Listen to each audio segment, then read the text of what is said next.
Hello दोस्तों। आज हम शुरू करने वाले हैं थ्योरीज ऑफ इंटरनेशनल ट्रेड। ये आपका आईटीएफ का फर्स्ट सेक्शन की फर्स्ट यूनिट है। इसमें आपके सिलेबस में केवल ट्रेडिशनल थ्योरीज हैं। ये चार हैं: mercantilism theory, absolute advantage theory, comparative theory and factor endowment theory.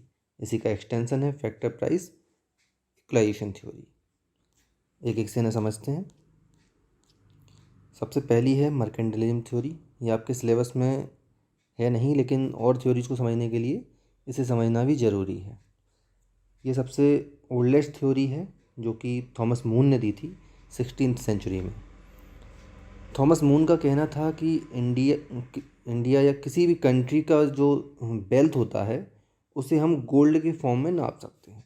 मतलब जिस कंट्री के पास जितना ज़्यादा गोल्ड उतना ज़्यादा उसका वेल्थ, राइट। इनका मेन पर्पज ही यही था कि जितना आप गोल्ड एक्वायर कर सकें उतना गोल्ड एक्वायर करें और देश का वेल्थ बढ़ाएं। अब गोल्ड बढ़ाना है तो वो कैसे बढ़ेगा?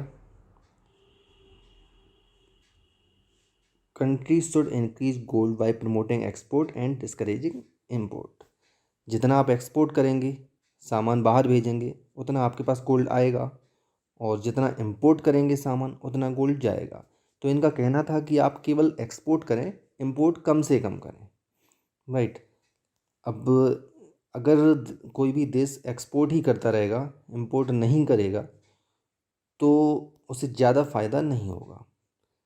अब एक इकोनॉमिस्ट थे डेविड ह्यूम, उन्होंने इसका डिसएडवांटेज निकाला खोज के।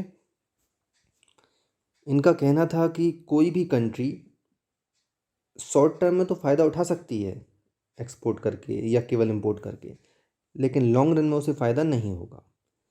जैसे कि मान लो कोई कंट्री केवल एक्सपोर्ट कर रही है, केवल एक्सपोर्ट कर रही है, उसके देश में गोल्ड आता जाएगा आता जाएगा आता जाएगा।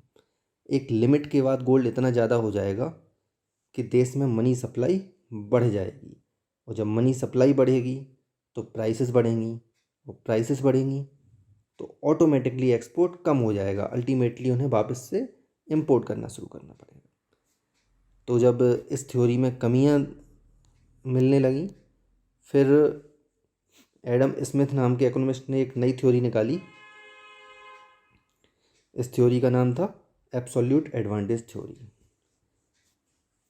इनका कहना था कि किसी भी कंट्री को केवल उन गुड्स का प्रोडक्शन करना चाहिए और उन्हें ही एक्सपोर्ट करना चाहिए जिसमें वो प्रोडक्टिव हों और उन प्रोडक्ट में उनकी एफिशिएंसी हो।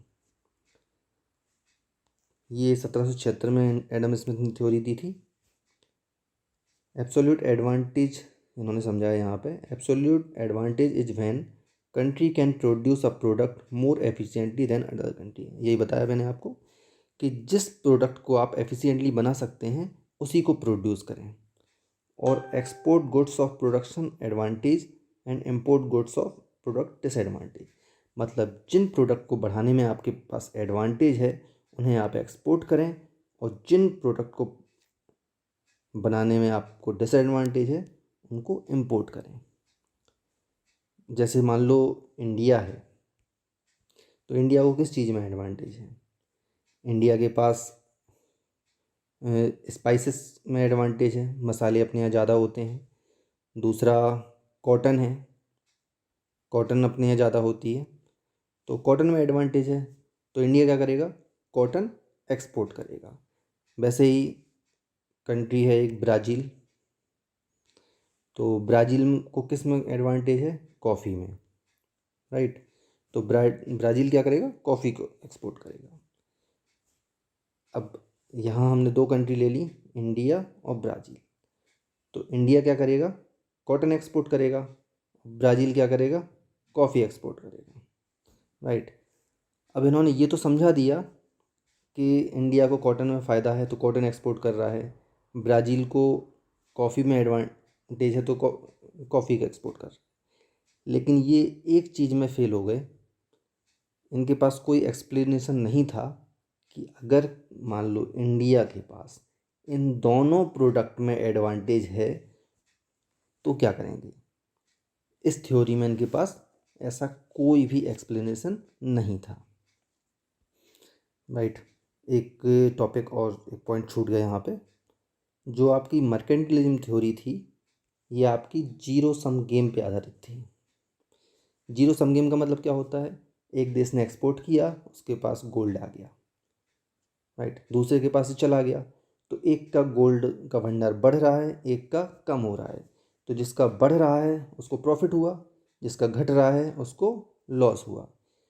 तो ओवरऑल टोटल क्या हो गया, जीरो हो गया। मतलब इसमें दो देशों को कभी एक साथ फ़ायदा नहीं हो सकता था, एक को फ़ायदा होगा दूसरे को नुकसान होगा।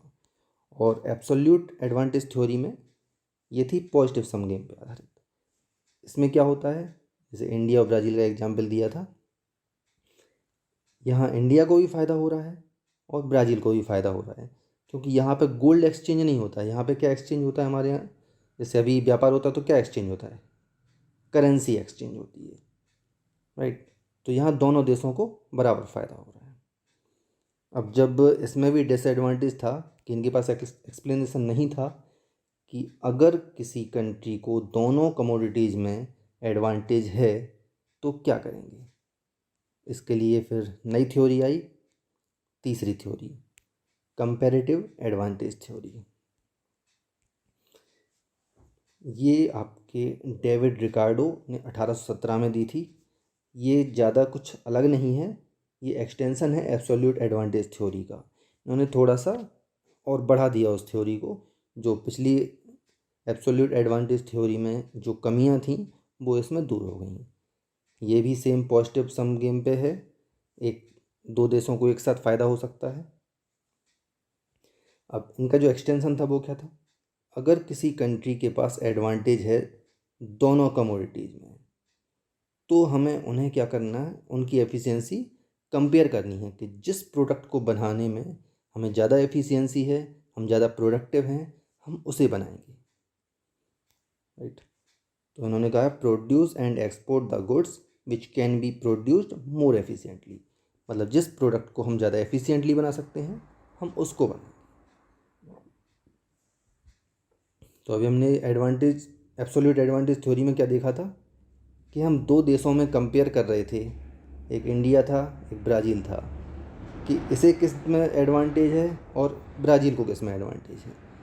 जबकि कंपैरेटिव एडवांटेज थ्योरी में हम क्या कर रहे हैं, अपने ही देश के दो प्रोडक्ट में देख रहे हैं कि हमें किस में एडवांटेज है ज़्यादा। दोनों में एडवांटेज है लेकिन किस में ज़्यादा है तो हम उसको एक्सपोर्ट करेंगे।